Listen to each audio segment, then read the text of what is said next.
2017 সালে দেশ ছেড়ে আইছি মালদ্বীপে। এই যে আমার ছোট ভাই 2017 সালে অল্প বয়সে মালদ্বীপ আইছিল। আসার পরে অনেক কিছু হয়ে গেছে ওর জীবনে। তো ওর একটা ইন্টারভিউ আমরা নিছি, নেওয়ার পরে অনেক কিছু জানতে পারলাম। আর আপনারা সবাই ভিডিওটা দেখবেন, দেখার পর সবাই লাইক কমেন্ট শেয়ার করে দিবেন, যাতে সবার মা বাবা এটা দেখতে পারে, দেখে যাতে কিছুটা পরিবর্তন হতে পারে। ওর লাইফে অনেক দুঃখ গেছে, আশা করি এখন আছে।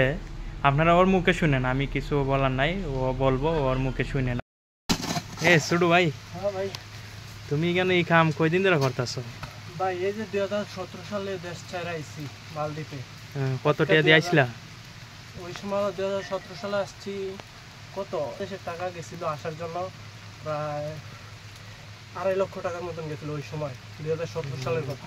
তো তোমরা ঠিক টাইমে আইছে। এখন তো টাকা 5 লাখ 6 লাখ টাকা লাগে একটা লোক আসতে গেলে। এখন আসার পরে, এই যে আসার পরে এত পরিশ্রম করতেছি, এত কষ্ট করতেছি, এটা করতেছি, মনে করে না এদের আজকে এখন চলে 2025 সাল চলে, মনে করেন না এই 25 সাল পর্যন্ত হ্যাঁ যত টাকা কামাইছি, যত কিছু করছি, বাপ মারে দিছি। বাপ মারে দিবা না তো দিবা কারে? এটাই তো, এখন বিয়ে শাদী করি না, বাপ মারে দিব।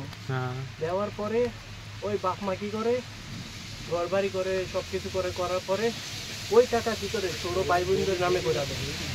এইটা তো একটা খারাপ কাজ নামে করে দেয়। তখন ওই প্রবাসীটার মনে কিরকম কষ্ট হইতে পারে, এটা তো স্বাভাবিক যাবে, এটা তো বেশি বেশি হইতাছে। এটা তো এখন আমাদের বাংলাদেশে 90% বাপ মা এরকম করে, প্রবাসী ছেলেদের কষ্টের টাকা ছোট ছেলেদেরকে, বড় ভাইদেরকে, বড় বোন, বড় ছোট বোন, ওদেরকে ভাগ করে দিয়ে দেয়। যখন প্রবাসী ভাইটা টাকা কামাই করে ও পায় না, যখন প্রবাসী ভাইটা দেশে যায়, তখন যাওয়ার পরে কিছুই পায় না, একদম কিছু। যখন ঘরে উঠতে চায় বলে কি তুই ঘর তুলছস, তুই কি টাকা কামাইছস, তুই এত বছর তো বিদেশ করে কি করছস, তুই কি করছস? এই সময় তো খারাপ লাগে। তো এসব মা বাবাদেরকে আমি একটা কথাই বলতে চাই, যে আপনি তারা যতই চেষ্টা করেন, যত কিছু করেন, এই প্রবাসী ছেলে সন্তানের অভিশাপে পড়লে অবশ্যই কোনো ছেলে সন্তান বাপ মারে অভিশাপ দেয় না।